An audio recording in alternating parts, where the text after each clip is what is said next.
So I've seen a lot of kind of misconceptions about the tier set bonuses since they come out. So I wanted to do a hopefully quick video about all the specs and what we're kind of looking like as we move towards 10.2. So obviously this is pending real theory crafting because no one's done a APL work really yet. There's been a little bit done for Fire actually. So it's highly unlikely that we play Harmony at all with this tier set. The 2 set does nothing to incentivize Harmony usage. The clear casting increased chance node is one of the weakest in the Arcane tree.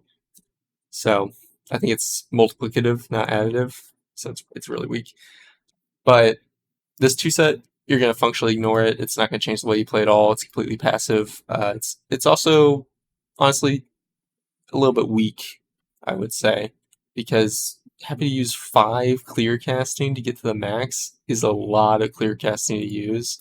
You can see this is for like a Sarkareth kill I had, and it takes me 21 seconds.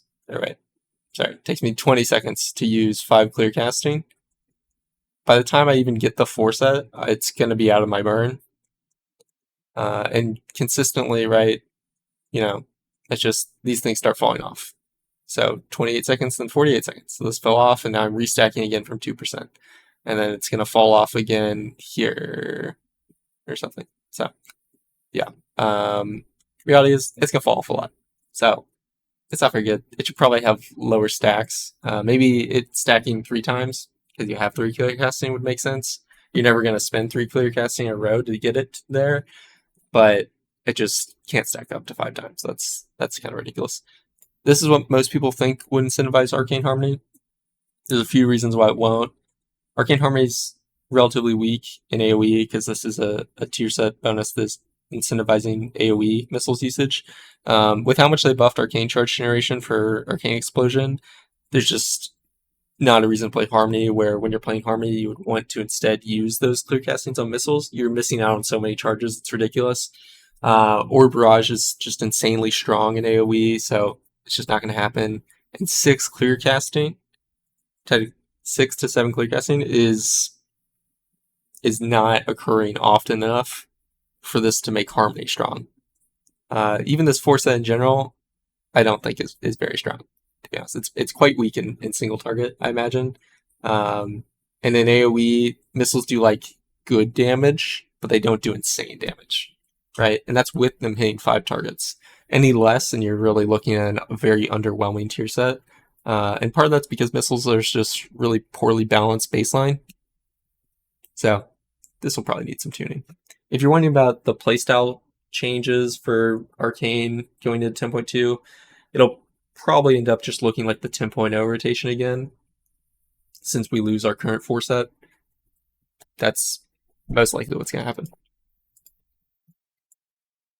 When you're looking at Fire, there's a few different things you might think about this. The 4 set incentivizes high combust usage, which leans more towards Unleash Inferno and Time Anomaly, because Time Anomaly's combust procs the 4 set. Thanks, Forgy. However, and Time Anomaly Unleash Inferno is the best build for Unleash Inferno at the moment. The problem is Unleash Inferno is just really, really bad. So it's quite likely it still doesn't beat SKB. And from some of the preliminary sims I was seeing in Fire from like Zamaros, Hypothermia seems like a really good option. Hypothermia SKB, which makes a lot of sense when you think about it, because Hypothermia is another way for you to keep this 2 set bonus stacked consistently. And SKB is also another reason why you can keep the 2 set bonus stacked consistently. If you're looking at entering combustion a lot, entering combustion doesn't matter if you don't already have your 2 set bonus stacked, right? Because the 4 set bonus doesn't give you the 2 set bonus stacked, it just doubles its value. So in Unleash Inferno, where you're having a lot less consistent crits on Pyroblast because you don't have as high combust uptime between combusts, you're just going to enter with very few stacks, and it's going to make you waste a lot of the value. So we'll see how that plays out, but honestly, they need to nerf SKB or Mega buff Unleashed Inferno for it to be worth it. This tier set's also a lot weaker than Fire's current tier set, which isn't that surprising, considering Fire's current tier set is like a 14% damage increase or more. And Fire might run into some issues losing the resource generation that provided, at least from a playstyle perspective. Something to think about. Frost tier set's a little controversial because it is a copy paste of our current tier set, with Glacial Spike replacing Ice Lance and Flurry. So here's our current tier set. Flurry and Ice Lance damage increased by 20%. Flurry causes an explosion on impact, dealing 35% damage to nearby enemies, damage reduced by beyond 5 targets. Does that sound similar to Glacial Spike damage increased by 10% and it explodes when it shatters a frozen target, dealing 20% of its damage to nearby enemies, deals reduced damage beyond 8 targets? It's kind of just copy pasted. This has the additional requirement of a frozen target, but which is actually, that's a really bad requirement now that I'm realizing it. Normally it doesn't matter too much because you can fight a lot of freezable mobs and you can shatter both of them with, an Ice Nova, Freeze, Frost Nova. However, there are a lot of times when you're also just pressing Flurry on one target, and part of the issue is this does work with Splitting Ice. So, yeah. Wait, it would probably be really good if they remove the frozen target bit. Otherwise, you might need to do some degenerate things. So, anyway, this is very strong if you were to have both Glacial Spikes do it, because you deal up to 360% increase or 320% increased Glacial Spike damage, I think, right? 20% times 8 plus times 2, because it's 2 Glacial Spikes. So this is really strong. This is very strong in AoE. Your 4 set is, instead of Ice Lance having a 10% chance to trigger Brain Freeze, now you have Glacial Spike with a 40% chance to trigger Brain Freeze. That might not seem like it, but that's a hell of a lot stronger. So right now, for instance, you're casting 36 Glacial Spikes. That has you, on average, generating 14.4 additional Brain Freezes. I did the math before because this is my first time recording this. And right now we have 41.2 flurries on average in a 5-minute window. This number isn't entirely accurate because, of course, we have our current tier set equipped in here. So if we just take our current tier set, which is a 10% chance on Ice Lance to generate Brain Freeze, and we say on average, because I did 91 Ice Lances, I generated 9 Brain Freezes. So now we have 32 flurries, right? So building from that base of having 32 flurries on average, and you add the next tier set to that, which would generate on average 14.4 flurries, you're now adding 43% more flurries. And that's a lot. That is a lot of more flurries. 43% more flurries is disgusting. That's kind of broken, not gonna lie.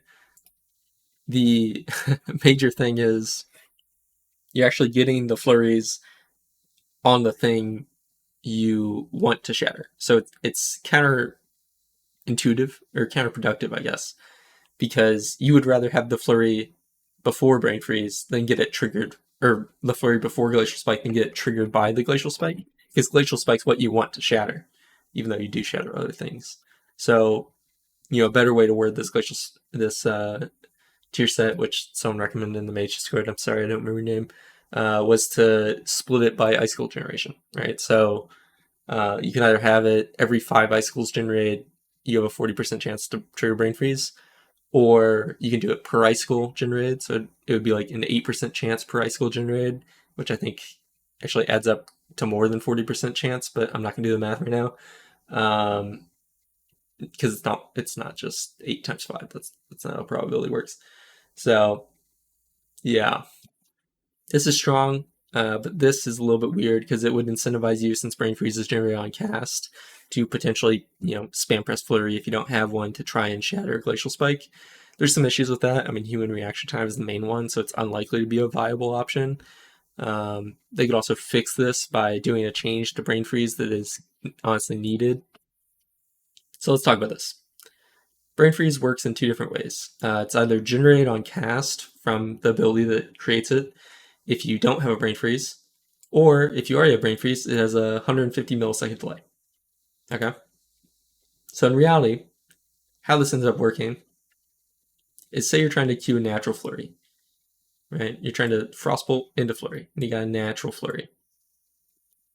So with 1.5 flurry charges, if you proc Brain Freeze on this Frostbolt, what happens is before this flurry is even pressed, you go to 2 charges with Brain Freeze. All right, that Brain Freeze and 1 charge is consumed from your queued flurry, and you are now at 1 flurry charge. And you already spent the Brain Freeze that you got from this Frostbolt because you had queued this natural flurry. All right, hopefully that makes sense. Maybe the arrows make it confusing because technically these two things happen sequentially, like they happen at the same time. Essentially, you're queuing the flurry, and you go to 2 charges before your queued flurry can go off, and then you go down to 1 charge. But before you had 1.5 charges when you're trying to queue this, right? So logically, you would go to 1.5 charges because you just spent 1, but you also gain 1 for Brain Freeze. Since it's generated on cast and it's generated before you have a chance to spend that flurry, it's actually overwriting that 0.5 second or the half of the flurry charge, and you're kind of just shafted and you lose out on half a flurry charge. If Brain Freeze was always delayed, which remember again, Brain Freeze is delayed if you currently have a Brain Freeze, but if they were to delay it always, then what would happen would be you would go to 0.5 charges after queuing your natural flurry, and then the Brain Freeze would proc because it was delayed, and you'd be up to 1.5 stacks, and you'd still have Brain Freeze. So not only do you have you just have more CDR essentially, and it'll result in a lot more natural flurry casts over the course of an encounter. So that was probably confusing. I imagine I didn't represent this in the best way, but to give you an example for when you already have Brain Freeze, instead of using a natural flurry, it would work the same way as the second scenario, right? Because you Frostbolt Flurry, your Brain Freeze that you currently have is consumed, you get a Brain Freeze from this Frostbolt that's delayed, and so you go from 1.5 to 0.5 charges, and then back up to 1.5 with the delayed Brain Freeze. In general, this would just result in a lot more natural Flurry recharges. It would also mean you can't do this weird thing where you can spam Flurry after Glacial Spike to try and shatter it, even when you don't have a Flurry charge, even though that's also probably not going to be a reality in gameplay. But really what this is kind of getting at is it would just give us like a bunch more Flurry charges because you'd have a lot more usage of the natural CDR Flurry, and most people are kind of calling for them to just reduce the cooldown of Flurry in general, either by making it hasted, which there's, when you have a hasted ability, the more haste you have, the lower its CD is. Something like Fireball, or it's not Fireball, obviously. Fire Blast is a hasted CD, and Blizzard is a hasted CD as well. So, or you can just like reduce it by 10 to 12 seconds. But both these things don't really matter unless they make Brain Freeze always delayed. Anyway, this is kind of just something I've been advocating for a while, and the potential for you to press Flurry after every Glacial Spike, even when you don't have one, is kind of annoying and something that probably shouldn't ignore. All right, that was a lot. If you have any questions, leave them down below. I hope that made sense, and I'll keep you updated as we get closer to the 10.2 with the theory craft and how the specs are going to be played. Have a good night.